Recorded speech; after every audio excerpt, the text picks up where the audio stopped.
அல்லேலூயா. தேவ பிள்ளைகளே, இந்த ஹெவன் டிவியின் மூலமாக இன்று நல்ல பிதாவே நிகழ்ச்சியின் மூலமாக உங்களோடு கூட தேவ வசனங்களை பேசுவதில் கர்த்தருக்குள் சந்தோஷப்படுகிறேன். இந்த நல்ல வார்த்தைகளை உங்களோடு பேச தேவன் தந்த கிருபைக்காக தேவனுக்கு நன்றி செலுத்துகிறேன். இன்று இந்த நேபாள் தேசத்திலே ஊழியத்தை செய்து கொண்டிருக்கிறதான இந்த ஹெவன் டிவியின் நிறுவனர் பிரதர் மேத்யூ அவர்களுக்காகவும் அவர்கள் குடும்பங்களுக்காகவும் இந்த ஹெவன் டிவி ஃபேமிலி அனைவர்களுக்காகவும் இந்த ஊழியத்தில் ஈடுபட்டு கொண்டிருக்கிற எல்லோருக்காகவும் நீங்கள் ஜெபித்து கொள்ளும்படி தேவனின் நாமத்தினாலே உங்கள் அனைவரோடும் நான் கேட்டுக்கொள்கிறேன். தேவ பிள்ளைகளே, முதலில் இந்த நல்ல பிதாவே நிகழ்ச்சியில் உள்ளே போவதற்கு முன்பாக ஒரு வசனத்தை வாசித்து தொடங்கலாம் என்று நினைக்கிறேன். இது கழிஞ்ச எபிசோடிலும் இதே வசனத்தை வாசித்து அதை நாம் பார்த்தோம். அதை தொடர்ச்சியாக இதை கர்த்தர் வழி நடத்துவார் என்று நான் நம்புகிறேன். லூக்கா 10வது அதிகாரம் 20வது வசனம். ஆகிலும் ஆவிகள் உங்களுக்கு கீழ்ப்படிதற்காக நீங்கள் சந்தோஷப்படாமல் உங்கள் நாமங்கள் பரலோகத்தில் எழுதியிருக்கிறதுக்காக சந்தோஷப்படுங்கள் என்றார். எந்த ஆவியும் அல்லது அசுத்த ஆவியோ உங்களுக்கு கீழ்ப்படிவதற்காக நீங்கள் சந்தோஷப்படாமல் உங்களுடைய பெயர் பரலோகத்தில், அதாவது ஜீவ புஸ்தகத்தில் எழுதியிருப்பதற்காக சந்தோஷப்படுங்கள் என்று சொல்கிறார். அதாவது ஜீவ புஸ்தகத்தை பற்றி கழிந்த எபிசோடிலே நம்ம பார்த்தோம்.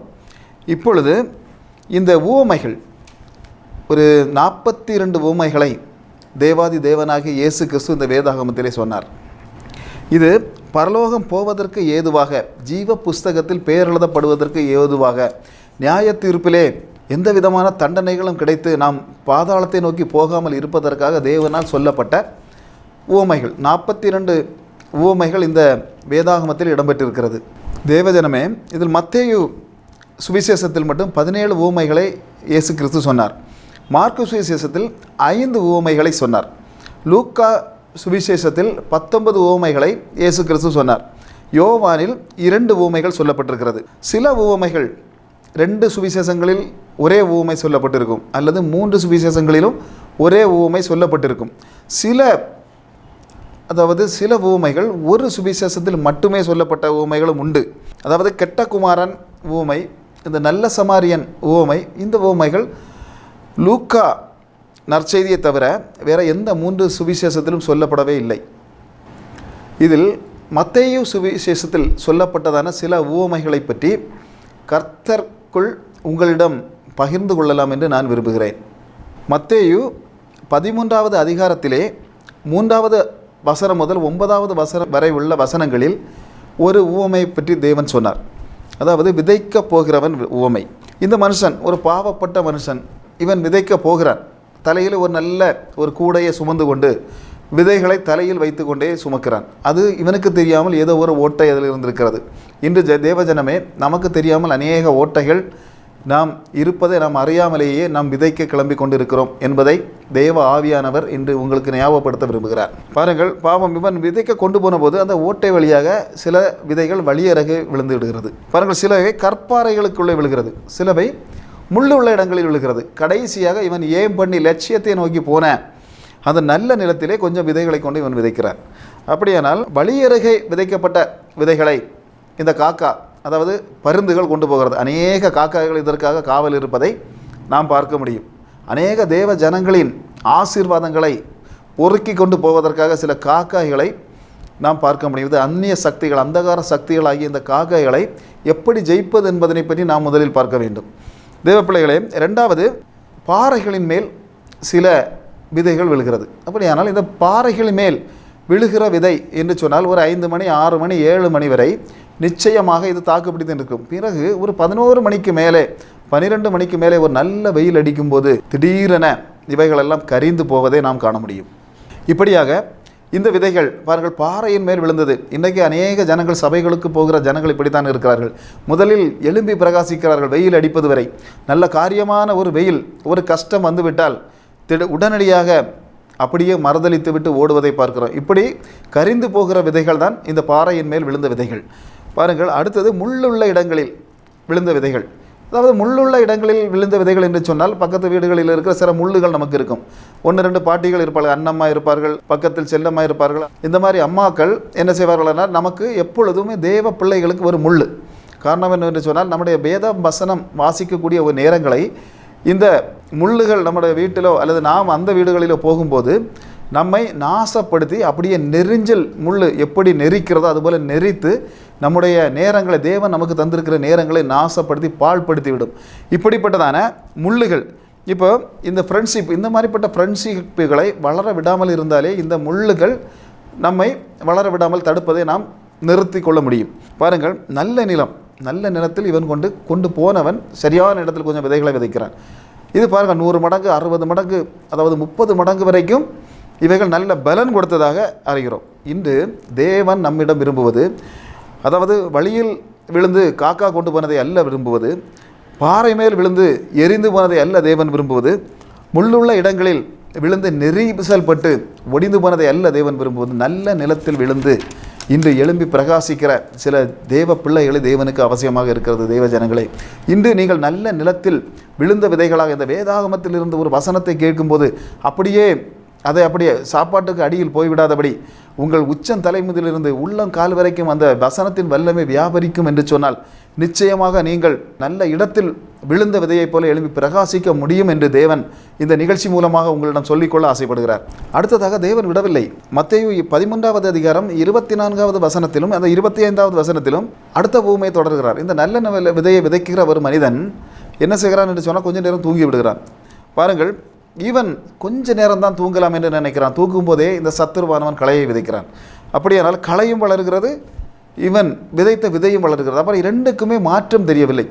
இப்படித்தான், அதாவது நம்முடைய வீடுகளில் யாராவது கொண்டு களைகளை விதைத்து விட்டால் இது வளருவது எப்படி வளருவது, யார் வளருவது? நம்முடைய பிள்ளைகளின் மத்தியில் களைகளை விதைத்து விட்டால் நாம் பிள்ளைகள் வளர்கிறதா அல்லது களைகள் வளர்கிறதா என்று தெரியாத நிலைக்கு நாம் தள்ளப்படுவதை நாம் பார்க்கிறோம்.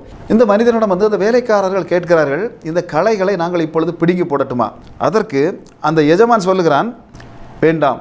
ஒருவேளை இந்த களைகள் இப்பொழுது பிடுங்கப்பட்டால் இது ஒருவேளை சர்ச்சு டீக்கனாருடைய ஃப்ரெண்ட்ஷிப்பாக இருக்கலாம், அல்லது சர்ச்சு பாஸ்டருடைய சொந்தக்காரராக இருக்கலாம், அங்களாக இருக்கலாம், அல்லது ஆண்டியாக இருக்கலாம். அதனால் இப்பொழுது களையை பிடுங்கினால் அப்படியே இந்த களைகள் எல்லாம் அடுத்த வயலுக்குள் சாடிவிடும். அப்படியானால் இப்போ அந்த எல்லா வயல்களும் இப்பொழுது திறந்து தான் இருக்கிறது, எங்கேயாவது இருந்து களைகள் வந்து சேருமா என்று. அப்படியானால் இந்த களைகள் எல்லாம் போய் சேர்ந்து விடும். அதனால் இப்பொழுது வேண்டாம், இதற்கென்று ஒரு அறுப்பு காலம் வருகிறது, அந்த காலத்திலே அறுத்தறியலாம், அதுவரை வளர விடுவோம் என்று சொல்லுவதாக இந்த வசனத்தில் தேவன் சொல்கிறார். தேவ பிள்ளைகளே, இன்று சில களைகளை தேவன் அறுக்காமல் அப்படியே விட்டு இருக்கிறார் என்று சொன்னால் வேறு ஒன்றுமல்ல, ஒரு அறுப்பு காலம் உண்டு என்பதை தேவன் இந்த நிகழ்ச்சி மூலமாக உங்களுக்கு தெரியப்படுத்திக் கொள்ள ஆசைப்படுகிறார்.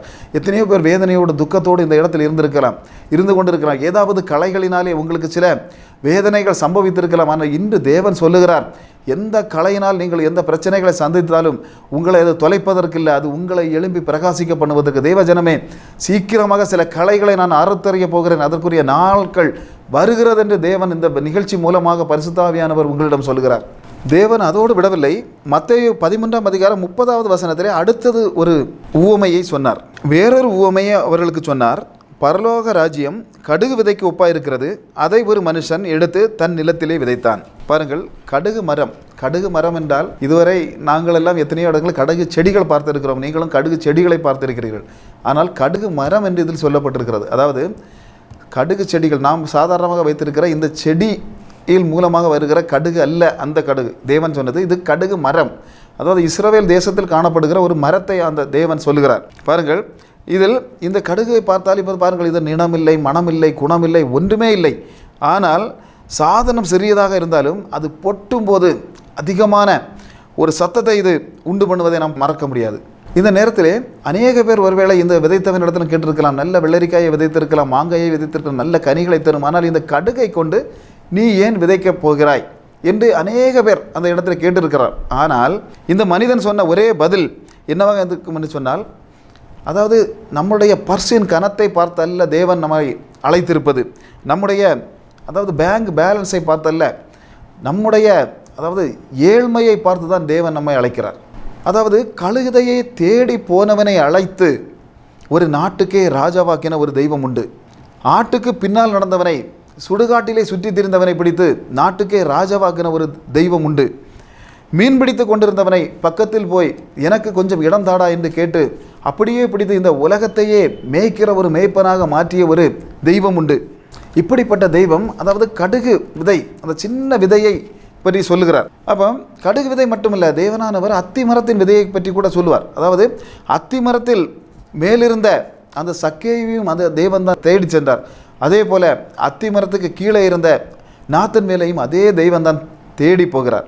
அந்த அத்தி மரத்தின் கதையை நாம் எடுத்து பார்ப்போமானால் அத்தி மரத்திற்கு கீழே இந்த நாத்தன்வேல் இருந்ததாக சொல்லப்படுகிறது. அப்போ ஏன் இந்த நாத்தன்வேல் அந்த அத்தி மரத்தின் கீழ் போய் இருந்தான்? அதாவது அது ஒரு ரகசியம். அதாவது யூதர்கள் ஆண் பிள்ளைகள் பிறந்தவுடனேயே 8ஆம் நாள் விருத்த சேதனம் செய்வதற்காக எருசலேம் ஆலயத்திற்கு கொண்டு போவது வழக்கம். அப்படியாக இயேசு கிறிஸ்துவும் இப்படித்தான் கொண்டு போனார்கள். ஆனால் நல்ல பணக்காரர்களாக இருந்தால் நல்ல மாடுகளையோ அல்ல பெரிய ஆடுகளையோ கொண்டு போவார்கள். ஆனால் இயேசுவை போலப்பட்ட பாவப்பட்டவர்கள் என்றால் ஏதாவது புறா குஞ்சுகளை கொண்டு பலி கொடுக்க கொண்டு போவார்கள். இப்படியாக பாருங்கள், கொண்டு போய்விட்டு வீட்டுக்கு வந்ததும் அப்படியே அந்த அப்பன் அந்த பிள்ளையை தாயிடம் ஒப்படைத்து விட்டு உடனே ஓடிப்போய் ஒரு அத்தி மரத்தை வாங்கி கொண்டு வருவார். அப்போ அந்த அத்தி மரத்தை எடுத்துக்கொண்டு வீட்டின் முன் நடுவார்கள்.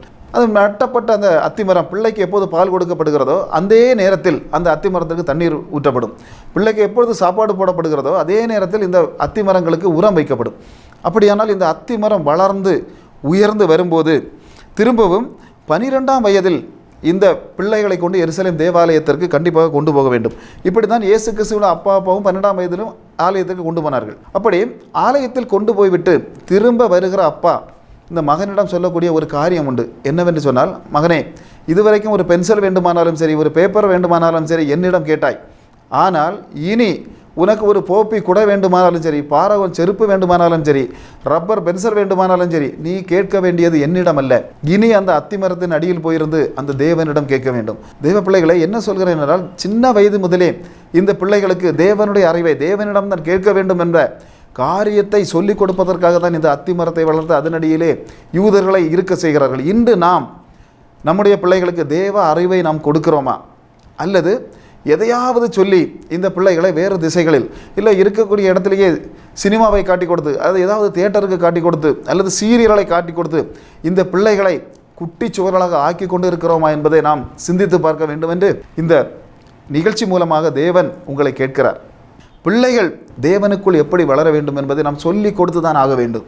ஏசாயா 51வது அதிகாரம் 20வது வசனம் சொல்கிறது, உன் குமாரர் மூர்ச்சித்து விழுந்தார்கள், அவர்கள் வலையிலே சிக்குண்ட கலைமானைப் போல எல்லா வீதிகளிலும் முனைகளிலும் கர்த்தருடைய உக்கிரத்தினாலும் உன் தேவனுடைய கண்டிதத்தினாலும் நிறைந்தவர்களாய் கிடக்கிறார்கள். அதாவது வலையில் சிக்குண்ட கலைமானைப் போல.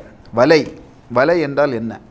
வலை என்றால் இங்கிலீஷில் நெட் என்று சொல்லுவோம். தெய்வப்பிள்ளைகளே, இன்று நெட் என்கிற இந்த ஃபேஸ்புக்காக இருக்கட்டும் அல்லது வாட்ஸ்அப்பாக இருக்கட்டும், இன்ஸ்டாகிராமாக இருக்கட்டும், ஷேர் சாட்டாக இருக்கட்டும், எதுவானாலும் இன்று தேவ பிள்ளைகளை நெற்று என்று சொன்னால் அது ஒரு வலைதான். உங்கள் பிள்ளைகளை இந்த நெற்று எவ்வளவு சீரழித்து கொண்டிருக்கிறது என்பதை நீங்கள் இந்த நிகழ்ச்சி மூலமாக அறிந்து கொள்ள வேண்டும். அதாவது இயேசு சொன்னார், லூக்கா 23வது அதிகாரம் 28வது வசனத்திலே, எருசலேம் குமாரத்திகளே, எனக்காக அழ வேண்டாம், உங்களுக்காகவும் உங்கள் புருஷர்களுக்காகவும் அழுங்கள் என்று.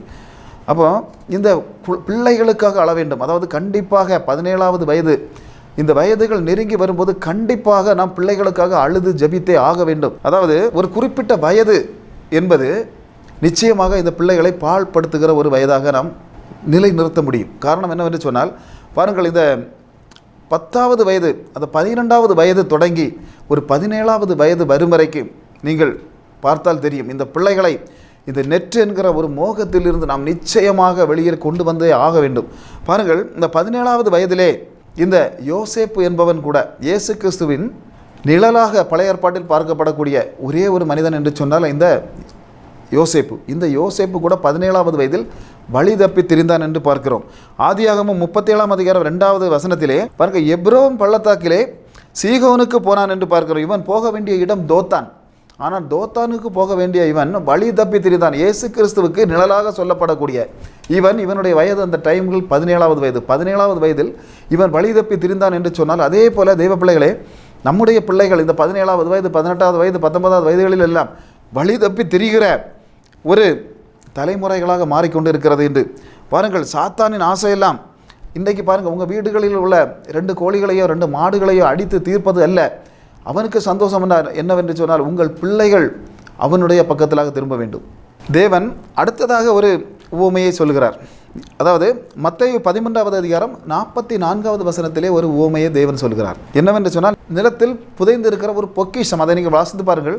அந்த பொக்கிஷம் என்னவென்று சொன்னால் பாருங்கள், ஒரு வயலிலே ஒருவன் வேலைக்கு போகிறான். அப்பொழுது அந்த எஜமானுடைய வயல், இவனுடைய சொந்த வயல் அல்ல, அந்த வயலிலே பார்க்கும்போது அவன் வெட்டும்போது அதில் ஒரு பொக்கிஷம் இருக்கிறது. பாருங்கள், அப்படியே மண்ணை போட்டு சுற்றி முற்றி பார்க்கிறான்.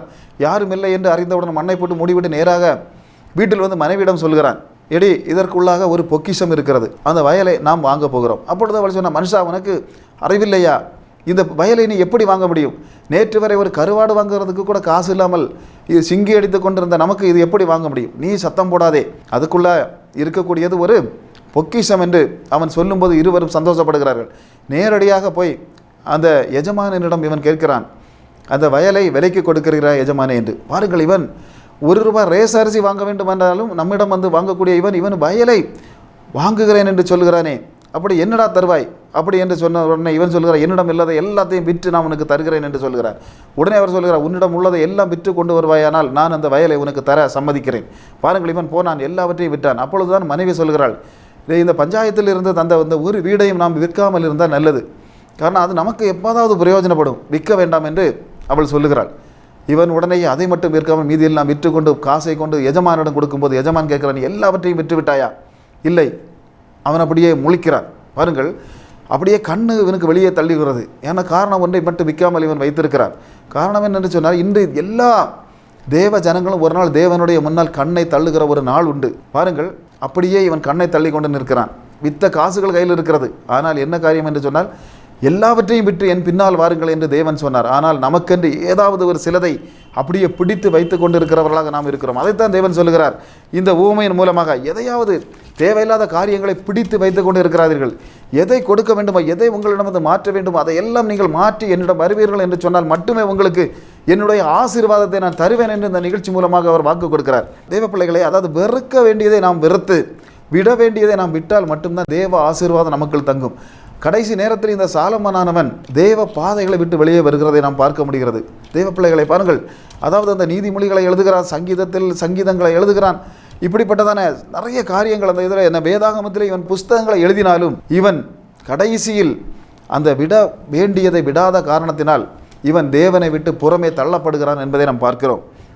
அடுத்ததாக தேவன் ஒரு உவமையை சொன்னார்.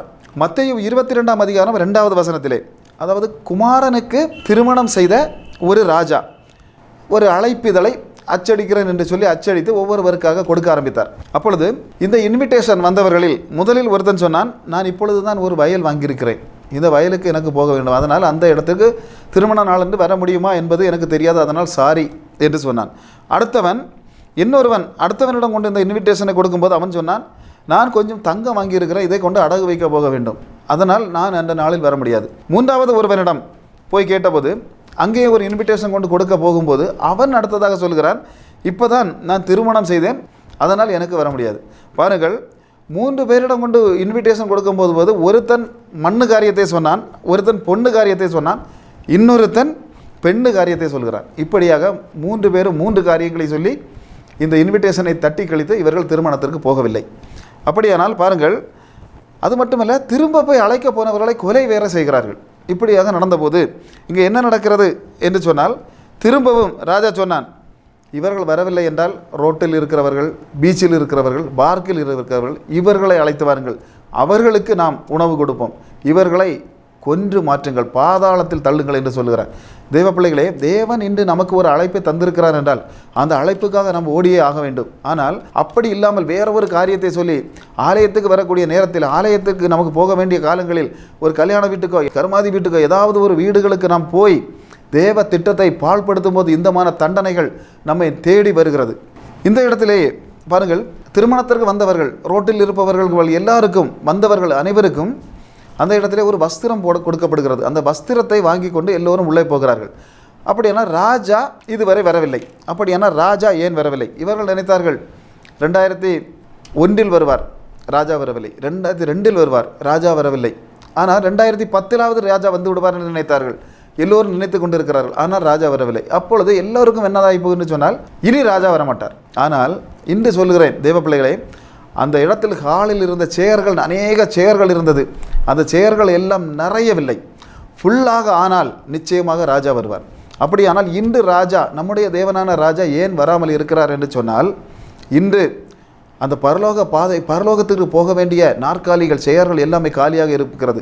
அந்த செயரில் நாம் போய் இருந்தால் நாம் பரலோகத்திற்கு பாத்திரவான்களாக ஆவோம் என்று சொன்னால் நிச்சயமாக ராஜா உடனே வருவார். பாருங்கள், இப்பொழுது ராஜா கடந்து வருகிறார். ராஜா வந்த உடனேயே அவர் எட்டி பார்க்கும்போது எல்லோரும் திருமண உடை அணிந்து கொண்டு நிற்கிறார்கள். ஆனால் ஒரே ஒருவன் மட்டும் வெள்ளை துணியை உடுத்து கொண்டு நிற்கிறான். பாருங்கள், ராஜாவுக்கு 7 கண்கள். இவர் ஈஸியாக கண்டுவிட்டார்.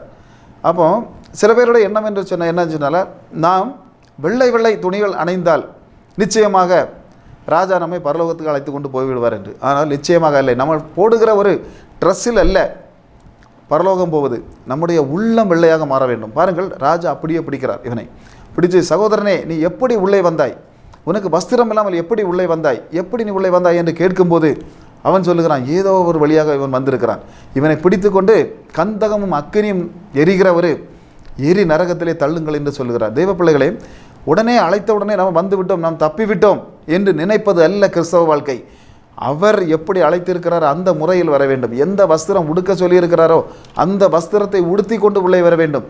இல்லை என்றால் நிச்சயமாக பாதாளம்தான் கிடைக்கும் என்று இந்த வசனத்தின் மூலமாக தேவ ஆவியானவர் சொல்கிறார். இன்னொரு காரியம் தேவ பிள்ளைகளே, எந்த இடத்திலுமே தேவ பிள்ளைகள் ஆயத்தமாக இருக்க வேண்டும் என்று இந்த ஊமைகள் மூலமாக, மற்ற ஊமைகளை பற்றி அடுத்த எபிசோடுகள் நாம் பார்க்கலாம். ஆனால் இந்த ஊமைகள் மூலமாக தேவன் சொல்லிக்கொள்ள விரும்புவது என்னவென்று சொன்னால், நிச்சயமாக எல்லாத்திற்கும் ஆயத்தமாக இருக்க வேண்டும். அதாவது யூத திருமணங்களிலே ஒரு திருமணம் நடக்கிறது என்று சொன்னால் அவர்கள் ஆயத்தமாக இருப்பார்கள். நம்மை போல சாதாரணமாக இல்லை. பாருங்கள், ஒரு வீட்டுக்கு வந்தால் அந்த பெண்ணு வீட்டை போய் அந்த பெண்ணை பார்க்கும்போது இந்த ஒரு டீ, அதாவது ஒரு கப்பிலே கொஞ்சம் ஜூஸ் வைத்து மணமகளிடம் முதலில் கொடுப்பார்கள். இவள் என்ன செய்ய வேண்டும் என்று சொன்னால், அதை அப்படியே கையில் ஆடாமல், கை நடுங்காமல் அப்படியே கொண்டு மணவாளனின் கையில் கொடுக்க வேண்டும். அதை இந்த மணவாளன் கை நடுங்காமல் அப்படியே எடுத்து குடிக்க வேண்டும். முழுவதுமாக குடித்து தீர்த்து விட்டான் என்றால் பெண்ணை பிடித்திருக்கிறது என்று அர்த்தம். முழுவதுமாக அதை குடித்து முடிக்காவிட்டால் இந்த பெண்ணை அவனுக்கு பிடிக்கவில்லை என்று அர்த்தம்.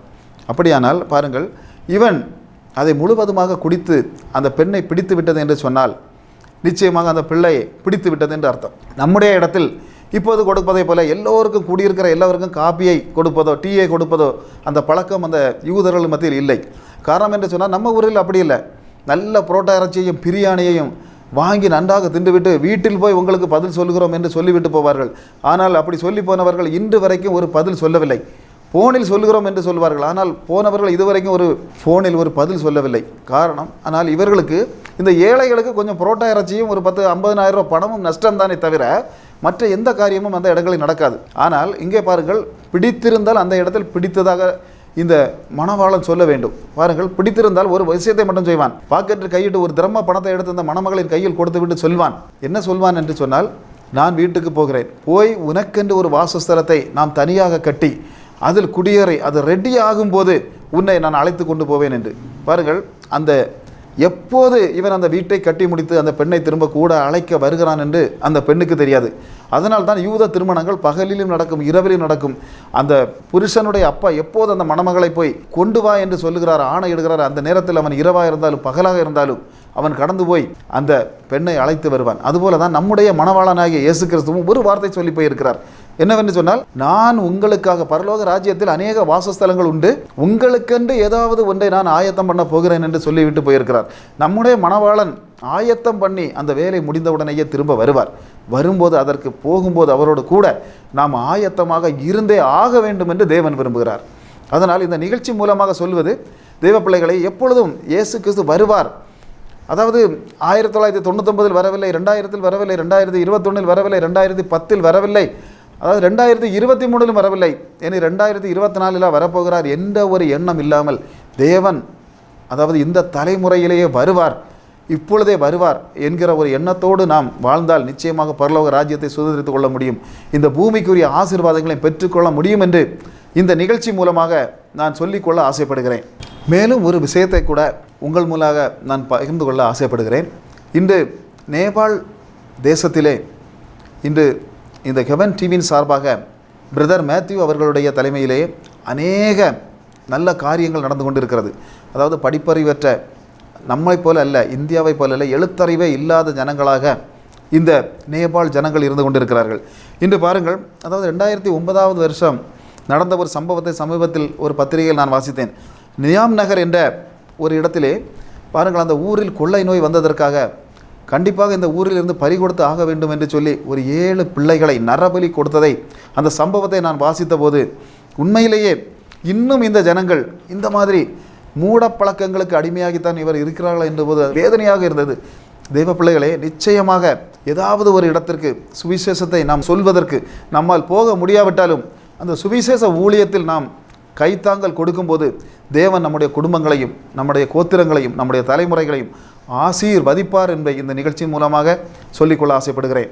ஒரு நிமிடம் நாம் எல்லோரும் கண்களை மூடுவோம். பரிசுத்தமும் மகா இரக்கமும் உள்ள எங்கள் நல்ல பிதாவே, இந்த நிகழ்ச்சி மூலமாக தகப்பனே எங்களோடு பேசிய கிருபைக்காக உமக்கு நன்றி செலுத்துகிறோம் தகப்பனே. நீர் சொன்ன சில உவமைகளை கேட்டோம் தகப்பனே. அந்த உவமையின்படி தகப்பனே உமது பரலோக ராஜ்யத்தை எப்படி வந்தடைவது என்பதை நாங்கள் உணர்ந்தவர்களாக இந்த இடத்திலே எங்கள் உச்சம் தலை முதல் உள்ளம் காயில் வரைக்கும் உமது வசனத்தின் வல்லமை வரவும்படியாக இயேசு கிறிஸ்து நாமத்தினாலே ஜெபிக்கிறோம். நீரே எங்களுக்கு கிருபை பாராட்டுவீராக. இயேசு கிறிஸ்து நாமத்தினாலே ஜெபிக்கிறோம் ஜீவனுள்ள நல்ல பிதாவே, ஆமேன். காலை முதல்